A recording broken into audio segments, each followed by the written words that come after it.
The Remington 700 SPS Tactical. It's a Remington 700 with the tactical moniker attached to it, so it must be good, right? Supposedly, this rifle is capable of shooting groups well under 1 inch at 100 yards. Well, we'll find out in today's episode of...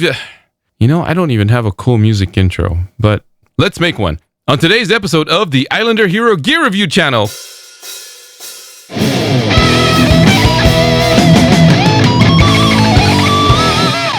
I will do a review of the rifle's features in detail in another video, since this is a shooting review. However, here are the basics. The barrel is heavy contour, 20 inches in length with a 1 in 12 twist, chambered in .308. The capacity of the detachable magazine is 4 rounds. The stock is Hogue pillar-bedded over-molded rubber, and the scope is a Hawk Sidewinder with 6.5 to 20 magnification and adjustable parallax.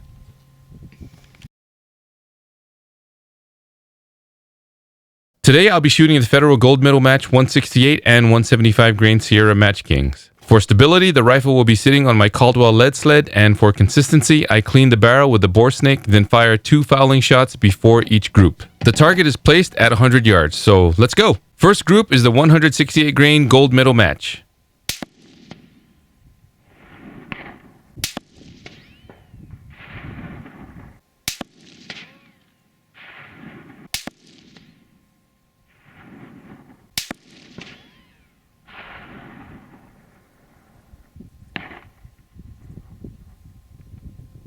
What the heck? What happened to sub MOA at 100 yards? Maybe that group was a fluke. Okay, let's see what happens with the 175 grain rounds.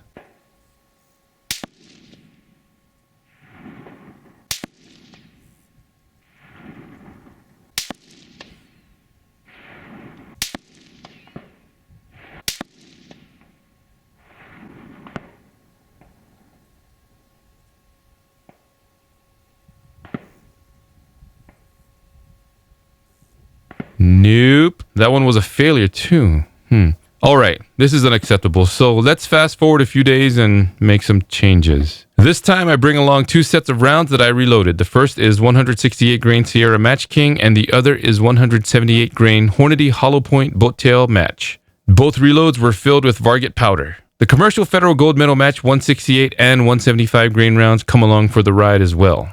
I also ditched the Caldwell lead sled in favor of my trusty bipod and rear buttstock rest setup because I can't seem to get a consistent cheek weld with the lead sled. Here we go.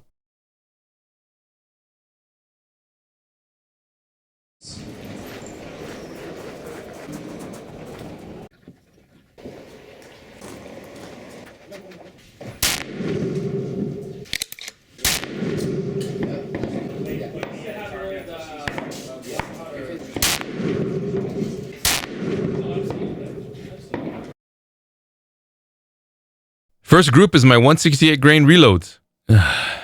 That's gross. On to the second group. This is my 178 grain Hornady reload.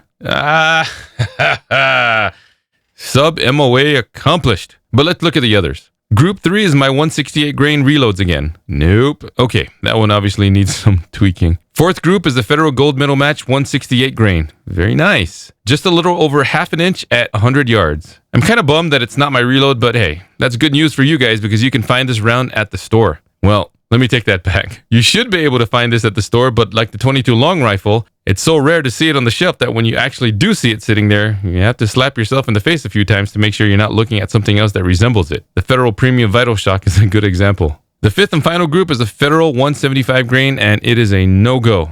Suffice it to say that my rifle does not like this round. The winner of the day is a Federal 168 grain. But I wonder if this rifle can shoot 5 rounds in under ½ an inch. With a 1 in 12 twist, I'm going to try reloading 150 grain projectiles and see if I can get the velocity at or above 2,800 feet per second for stabilization. For those of you who own this rifle, let me know your thoughts about it in the comment section. I can tell you this, that the trigger leaves a lot to be desired, but more on that later.